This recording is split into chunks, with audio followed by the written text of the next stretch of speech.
Lush, and I'm here at the Hub Culture Pavilion in Davos. Very pleased to be joined by Ricardo Hausmann from the Kennedy School, the Director of the Center for International Development. Thanks very much for coming along. Thank you for having me. I'd love to talk about the article in the FT that you put out about Venezuela and its debt to China.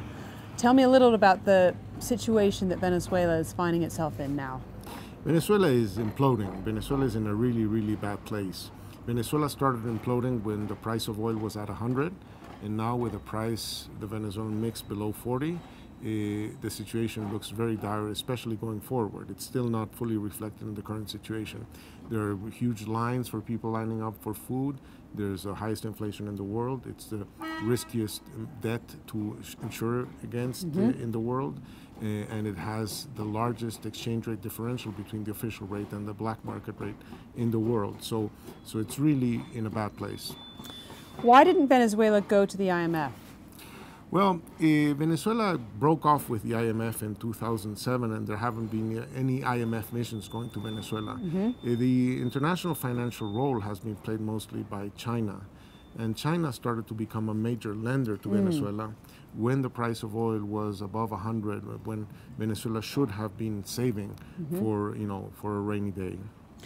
And what happened? Because that debt is not to be repaid in money, in dollars or anything. It's to be repaid in oil. So how does that work?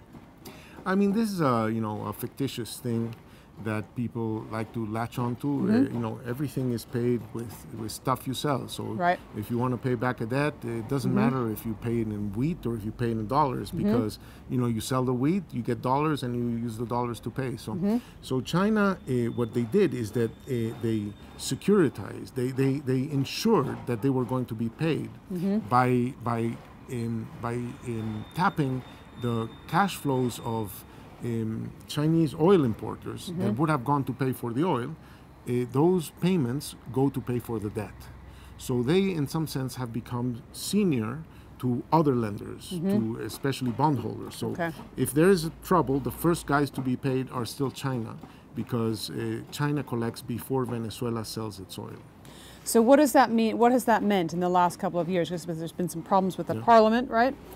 Well, I mean, essentially, they've used tricks to avoid going to Congress to get congressional approval for borrowing from China, from getting all the requirements of revenue sharing with the rest of the federal system of the country, so that they could allocate the resources secretly behind society. So this is going to be the first economic crisis in the world where the financial role of China was important. In previous times, when Argentina got into trouble, people blamed the IMF. When Greece got into trouble, maybe they blamed, the European Union.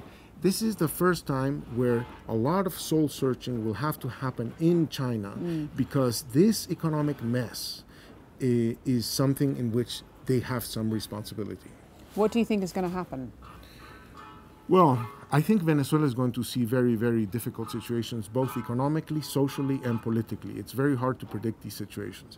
But I hope that at least China learns a lesson, that the political cookies you get at the time of lending, you lose at the time of trying to collect on your loan, especially if that loan was misinvested, if that loan was misallocated, if that loan led to corrupt dealings of a previous administration that is now seen as being inept and against the public interest. So China will suffer in its reputation, in its ability to sell to Venezuela, and in its general defense of the public interest of the Chinese by the mess in Venezuela and by their behavior in the process that led to the mess in Venezuela. Professor Hausmann, thank you so much for stopping by the Hub Culture Pavilion here in Davos, and I'm Edie Lush.